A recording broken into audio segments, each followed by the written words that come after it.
Vou resumir para você o TED em que a psicóloga e pesquisadora Sherry Turkle questiona: quando esperamos mais da tecnologia, esperamos menos uns dos outros?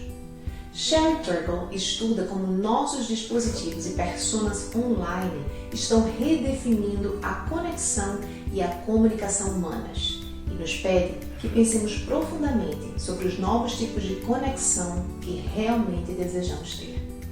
Ao final, vou te dar 4 dicas práticas para você também investir mais tempo para construir conexões mais genuínas na sua vida. Quer saber mais? Então, vem comigo!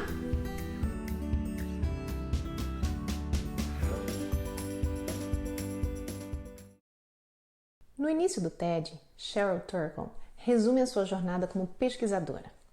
Nos últimos 15 anos, fiz pesquisas sobre tecnologias da comunicação móvel e entrevistei centenas e centenas de pessoas, jovens e idosas, sobre suas vidas conectadas.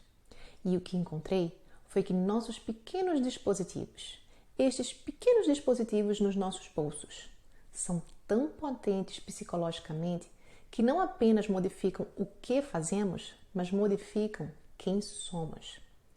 Algumas das coisas que fazemos agora com os nossos dispositivos são coisas que apenas alguns anos atrás teríamos achado estranho ou perturbador, mas elas rapidamente começaram a parecer familiares, simplesmente como fazemos as coisas. Ela apresenta ainda alguns exemplos rápidos de maus hábitos digitais que parecem agora ser normais. As pessoas enviam SMS ou e-mails durante reuniões da diretoria em empresas.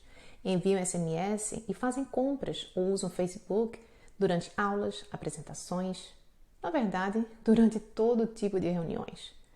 Pais escrevem SMS e e-mails no café da manhã e no jantar, enquanto seus filhos reclamam que eles não têm a atenção total de seus pais. Mas em contrapartida, esses mesmos jovens negam sua atenção total uns aos outros. E por que estudar isso é tão importante? Ela defende: é importante para mim porque acho que estamos criando problemas para nós mesmos. Problemas em como nos relacionamos uns com os outros. E problemas também em como nos relacionamos com nós mesmos e no uso da nossa habilidade para a autorreflexão.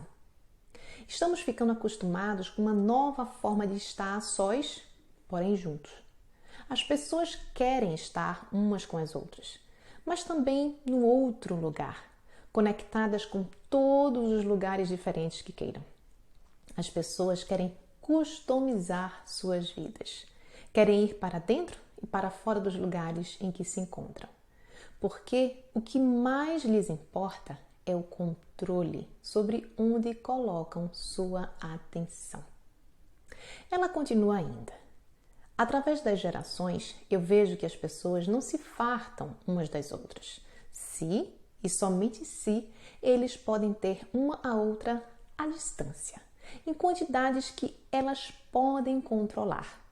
Eu chamo isto de efeito cachinhos dourados. Não muito perto, não muito longe, simplesmente certo. Quando pergunto às pessoas, ela diz: o que há de errado em uma conversa? Elas dizem: vou lhe dizer o que há de errado em uma conversa. Ela acontece em tempo real e você não pode controlar o que vai dizer. Então, este é o ponto principal.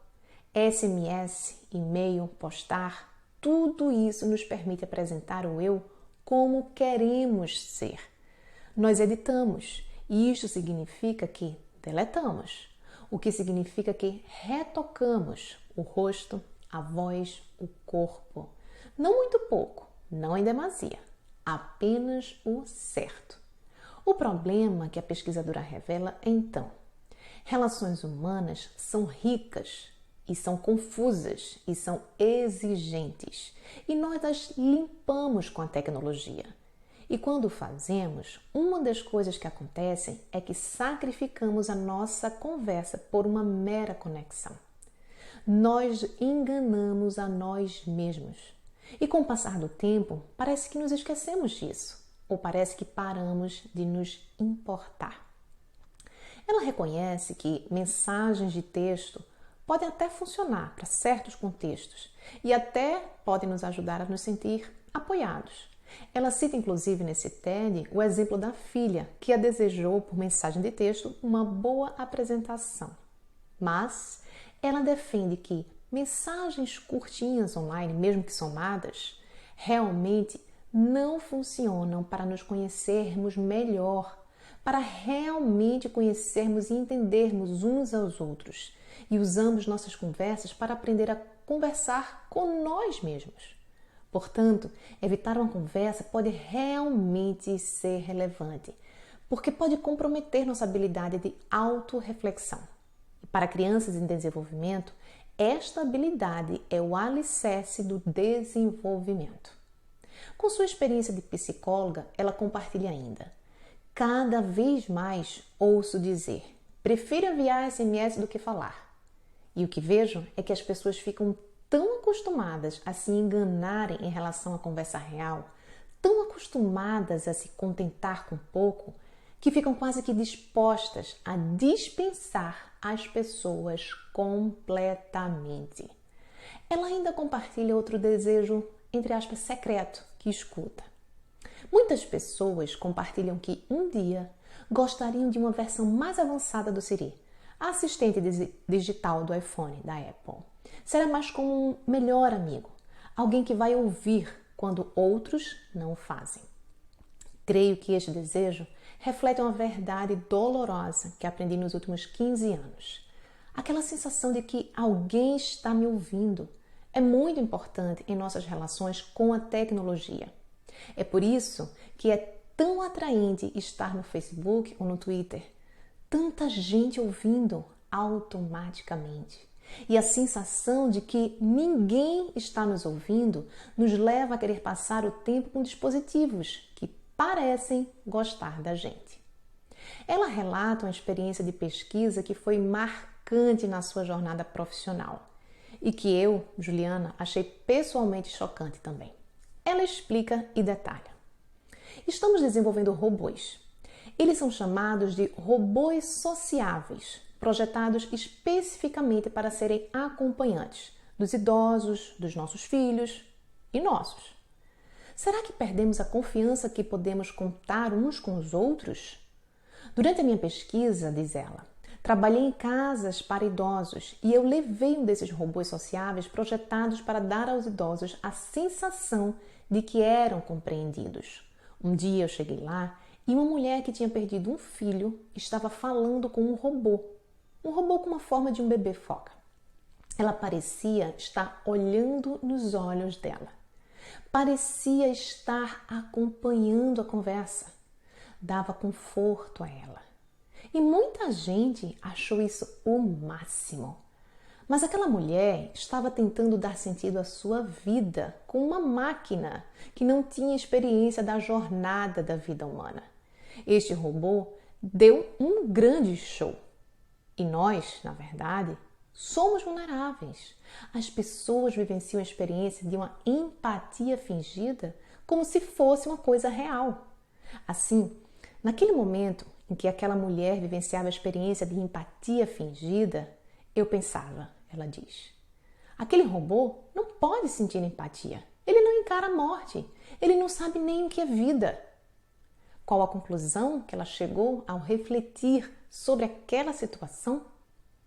Esperamos mais da tecnologia e menos uns dos outros. E me pergunto, por que chegamos a este ponto? Eu acredito que seja porque a tecnologia nos atrai mais quando nos sentimos muito vulneráveis. E nós somos vulneráveis. Estamos sozinhos, mas temos receio da intimidade. E assim, desde as redes sociais até os robôs sociáveis, estamos desenvolvendo tecnologias que nos oferecerão a ilusão de companheirismo, sem as exigências da amizade. Voltamos-nos à tecnologia para ela nos ajudar a nos sentir conectados de formas que podemos confortavelmente controlar, mas não nos sentimos tão confortáveis assim. nem temos tanto controle. Ela então faz uma revelação profunda. Nos dias de hoje, estes celulares em nossos bolsos estão mudando nossas mentes e corações porque nos oferecem 3 fantasias gratificantes. A primeira, podemos concentrar nossa atenção onde quer que nós desejamos. Segunda, sempre seremos ouvidos. E terceira, nunca precisaremos ficar sozinhos. E esta terceira ideia de que nunca ficaremos sozinhos é fundamental para alterar nossas psiques.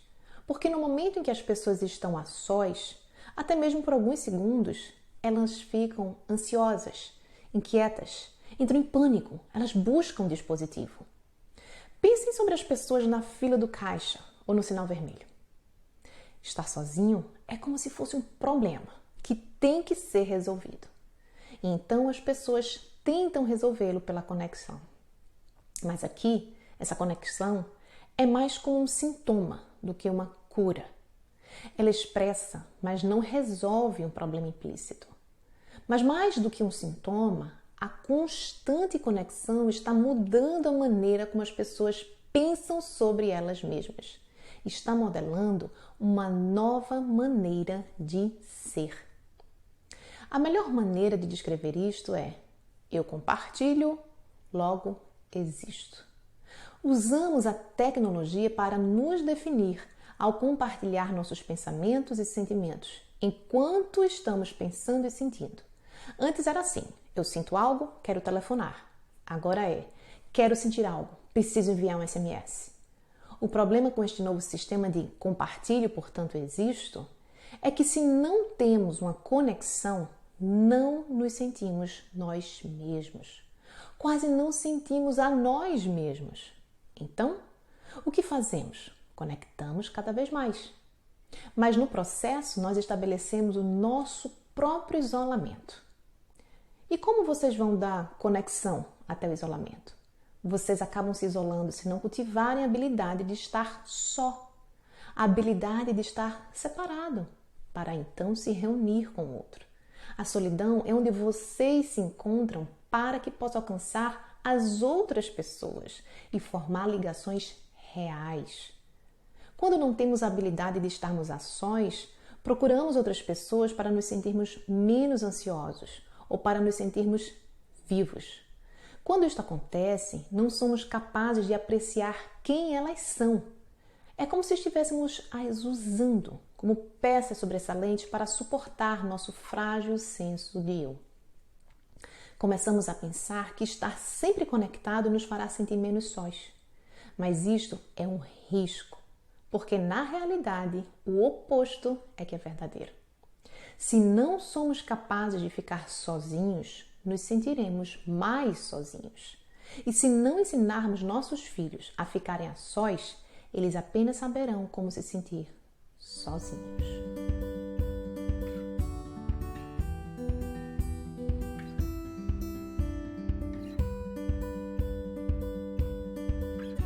Vamos agora às 4 dicas para como investir mais tempo para criar essas conexões genuínas. Dica número 1. Comece a pensar em solidão como uma coisa positiva. Como assim, Didier? Não fuja da solidão no primeiro segundo que sentir-se solitário correndo para o celular. É importante, a gente começar a apreciar esses pequenos momentos do nosso cotidiano vazios, de espaço entre uma atividade e outra, os momentos que eu chamo de solitude. Eu fiz uma live uma vez falando sobre a diferença de solitude e solidão. E a tradução mais simples que eu encontrei foi solitude como uma alegria de estar só e a solidão como a tristeza de estar só. Então, quando a gente aprende a apreciar a solitude, a gente começa a abrir espaço mental, a abrir espaço na nossa vida, na nossa rotina, para ter espaços de apreciação. E a gente pode começar de um jeito muito mais simples do que a gente imagina. Eu trouxe para vocês uma lista de algumas coisas, de alguns pequenos momentos, algumas pitadas de solitude que você pode colocar na sua rotina de uma forma simples. Por exemplo, ao acordar. Quantos de nós não pega o celular no primeiro segundo em que acorda? E isso é apenas um mau hábito digital, que muitas vezes a gente não percebe como é uma porta de entrada para distrações digitais, ou mesmo para a gente se abrir a um volume de informações vindo de todas as direções, ao invés de a gente se conectar com aquele momento de solitude, um momento de sentir o nosso corpo, um momento de se espreguiçar, um momento de eventualmente fazer uma oração, se você tiver uma prática religiosa, se não uma meditação breve, respirar 3 vezes profundo. E esse simples ato que é tão normal na natureza, se você tem um animal em casa, você sabe, um gatinho, um cachorro, ele se espreguiça quando ele se acorda. É como se a gente estivesse despertando e reconectando o nosso corpo e a nossa mente. Então, muitos de nós estão perdendo esses segundos, às vezes, de reconexão com o próprio corpo, porque pega o celular como a primeira coisa do dia e vai olhar as mensagens e informações externas do mundo, ao invés de se reconectar consigo. Então, trate de ficar atento a esse mau hábito digital. Segundo exemplo que você pode tentar praticar, ao esperar um sinal de trânsito. Sim, existem pessoas que estão tão acostumadas e condicionadas a no primeiro segundo de momento a só pegar o celular, que nem no sinal de trânsito elas conseguem esperar abrir. Ao enfrentar um congestionamento, talvez uma música, talvez um podcast, pode ser uma outra alternativa para você aproveitar aquele tempo do trânsito sem necessariamente estar olhando para uma tela, além das questões de segurança também. Né? Ao comer, muita gente me diz nas lives, já tive casos de aluna também, que comentaram que tinham o hábito de comer ouvindo notícias. E aquilo pareceu estranho para mim, mas para ela era um hábito, né? Que tinha se internalizado. Então, principalmente se você mora sozinho ou se você faz suas refeições sozinhos, é muito tentador, é muito natural a gente procurar preencher aquele silêncio, aquele vazio de estar comendo só, vendo televisão, vendo o celular, ou respondendo mensagem. Também já tive casos em relação a isso, durante a refeição. Só que isso tem uma série de consequências que eu trabalho em outros vídeos mais detalhadamente, mas essa desconexão do ato de comer, ela pode ter várias consequências negativas para a nossa saúde. Desde a questão da não percepção do nível de saciedade do nosso corpo, porque existe um tempo e uma comunicação entre o nosso estômago e o nosso cérebro, então é preciso essa comunicação sistema nervoso e digestivo, né, para a gente ter noção desse nível de saciedade. Pode atrapalhar a questão da digestão, atrapalha a sua percepção sensorial sobre a comida. E isso não é saudável. Né? Então, se você quer começar a cuidar do seu bem-estar, aprenda a lidar com essa solidão, com esse silêncio. Aprenda devagar a daydream, como a gente fala em inglês, né? A você comer, por exemplo, olhando para uma janela e olhando para a natureza e pensando na sua próxima viagem, pensando no seu próximo projeto, ouvindo talvez uma música. É uma transição que você pode fazer também, se você está muito condicionado a estar comendo sempre, lendo a mensagem, ouvindo notícia, alguma coisa, põe uma música ao fundo, junto de você, porque você vai, talvez, se você selecionar uma boa playlist, aquela música vai ser um gatilho positivo, no sentido de te lembrar memórias interessantes, coisas prazerosas, e você vai ficar somente viajando e divagando, digamos assim, a partir daquela música que está te ajudando a te conectar com as tuas sensações, com o teu corpo, com o teu ato de se alimentar. Antes de dormir, também aprecie o momento de solidão. Né? Então, antes de dormir, devia ser um momento da gente fazer um slowing down, ou seja, da gente ter um processo de ir se desligando.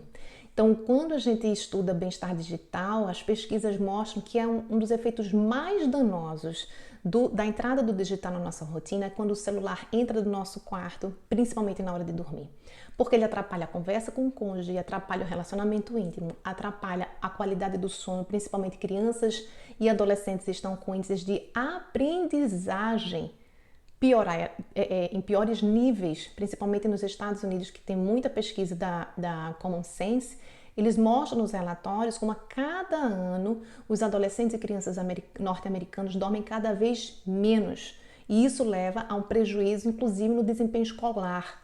Então, fora a questão de saúde, fora a questão de não só a questão cognitiva de aprendizagem, mas de desenvolvimento, porque todos os hormônios que são liberados à noite, o ciclo circadiano Tudo é orientado pela questão do sono. E a gente está danificando uma das coisas fundamentais para a nossa saúde e nosso bem-estar, que se chama sono reparador. Então, proteja o seu sono, proteja as suas emoções e, ao invés de lutar com esse pequeno espaço vazio antes de dormir, coloque outras atividades que te ajudem a se desconectar. Você pode começar a escrever um diário, por exemplo, sobre o seu dia. Você pode, se não gostar de escrever, ler. Se você não gosta de ler, vá fazer uma oração. Se você não gosta de fazer oração, vá fazer uma breve meditação que você apenas escute, mas que você não está lendo alguma coisa.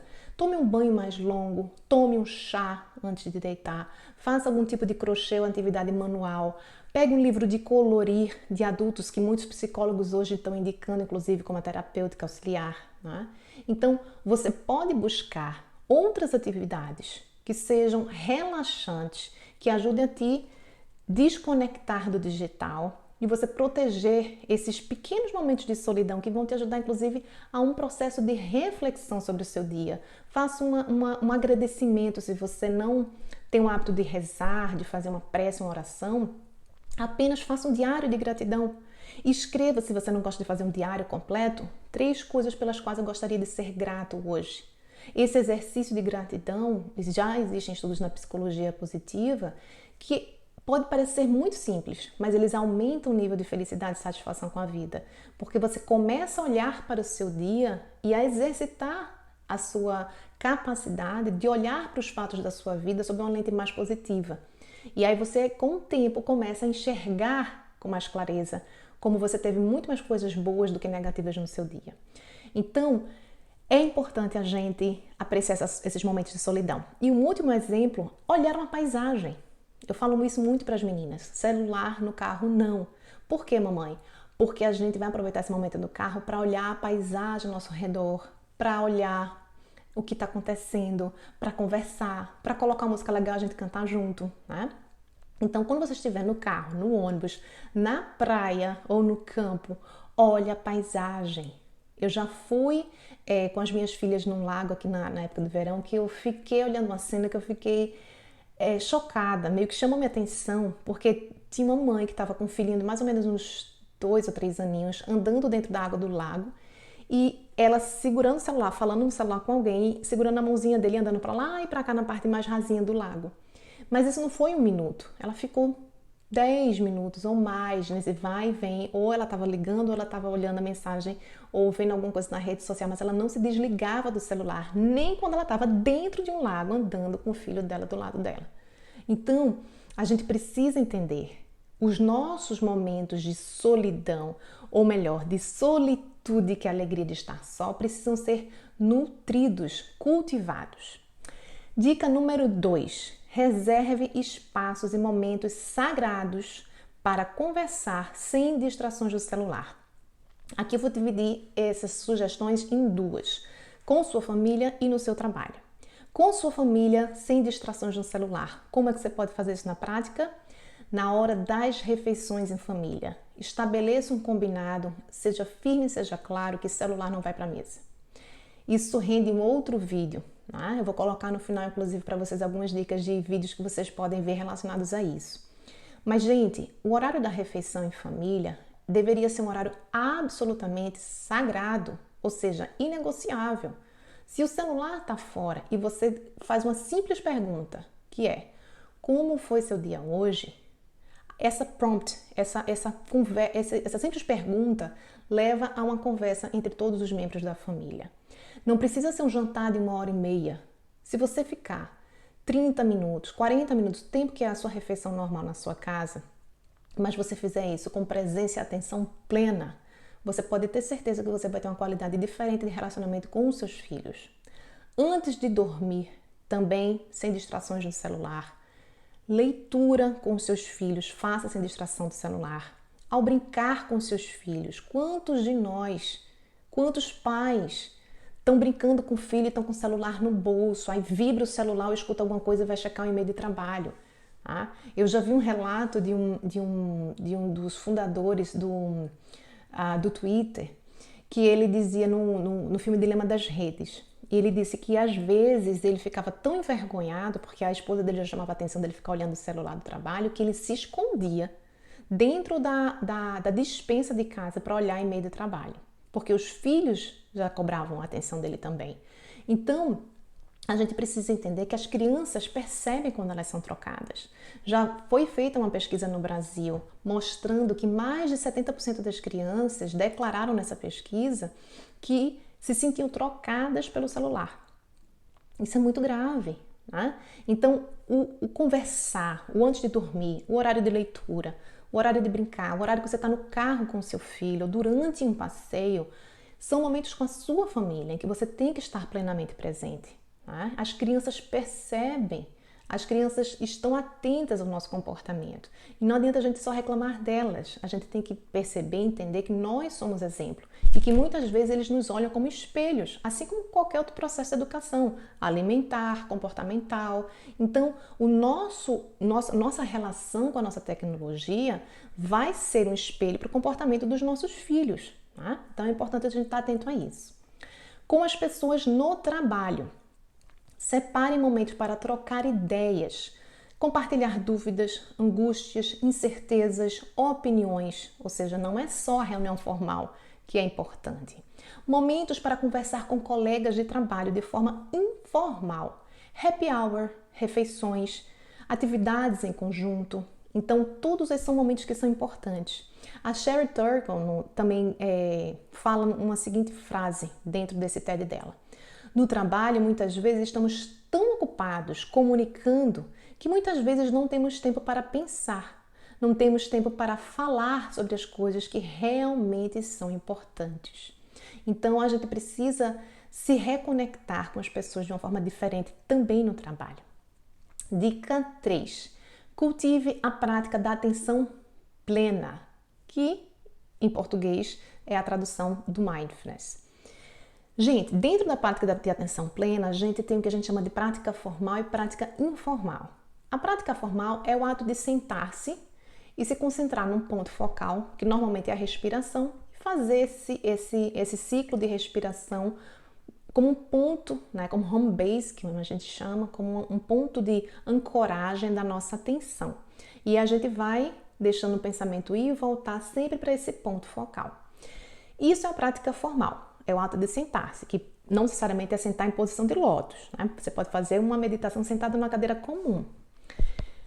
Outro tipo de meditação de atenção plena é o que a gente chama da prática informal, ou seja, aquela prática da qualidade de uma atenção que está no momento presente, nas ações do nosso cotidiano.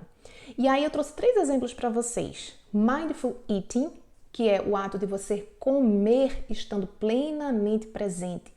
Plenamente presente para quê? Para a sensação do sabor da comida, para a sensação da crocância ou da textura do alimento. Sentir o alimento descendo, sentir o mastigar e não simplesmente colocar a comida, engolir de uma vez sem você nem sentir o sabor da comida, ou tomando litros e litros de água refrigerante para empurrar a comida. Então, a prática do Mindful Eating, né, de uma forma muito sintética e resumida, ela traz uma reaprendizagem, né, de uma relação mais consciente com o nosso ato do comer, do se alimentar. Né? Outra prática, Mindful Walking, que é o caminhar consciente. É você, em vez de estar caminhando, ouvindo a música, atendendo o celular, respondendo alguém, você coloca talvez uma música. Talvez você não leve nem o celular no headphone, seria ainda melhor. E você vai sentir plenamente tudo o que está se passando ali. O vento no rosto, o cabelo balançando com o vento, os cheiros que você está sentindo naquele local, os barulhos, o pé caminhando, as sensações que você tem no seu corpo ao aquele caminhar. Então, essa conexão com as sensações que estão se passando no seu corpo, que você está sentindo, é uma prática de Mindful Walking. E uma terceira, Mindful Listening, ou seja, a prática de ouvir o outro com atenção, que é exatamente o ponto central das recomendações da doutora Sherry Turkle. Então, o que é que ela diz? Que a gente precisa resgatar o ato de conversar. E o ato de conversar não é apenas unilateral, né? Então, o ato a qualidade do mindful listening significa que você faz uma escuta atenta. Você não está ouvindo o outro pensando em rebater que argumento eu vou usar para ganhar esse argumento ou para convencer o outro que eu estou certo.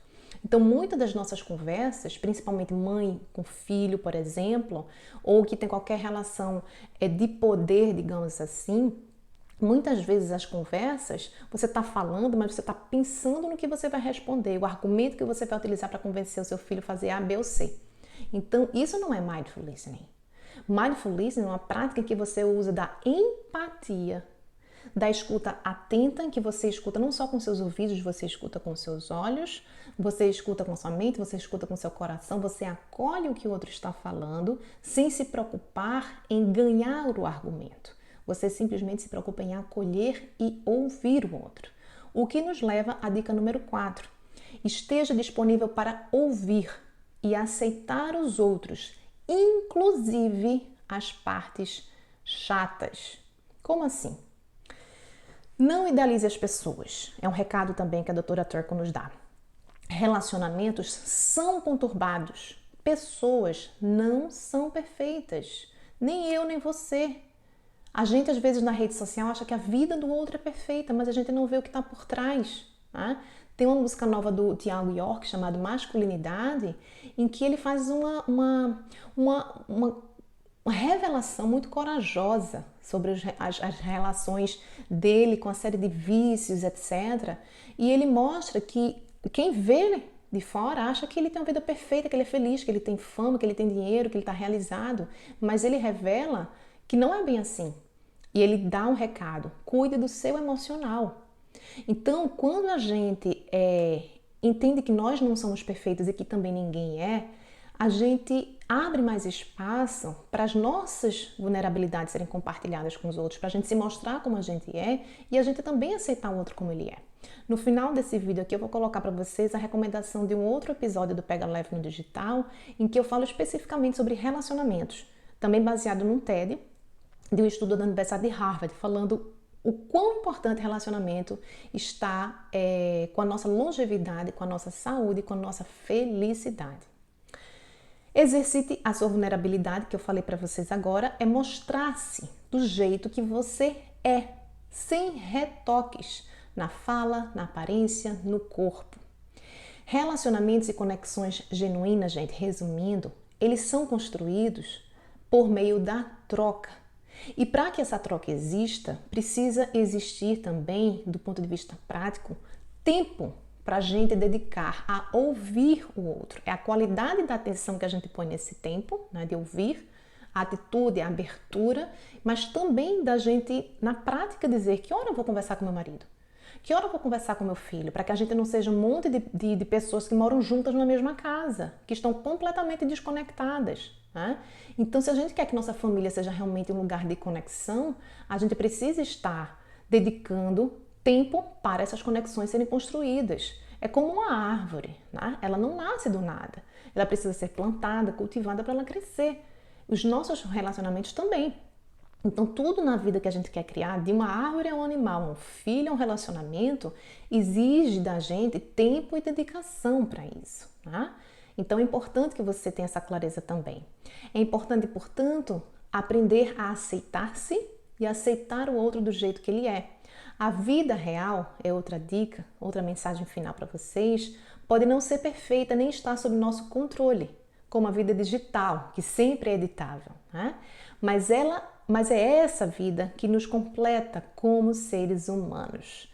Portanto, gente, a mensagem que fica desse TED e a última dica que eu queria compartilhar com vocês é: tenha tempo para conversar.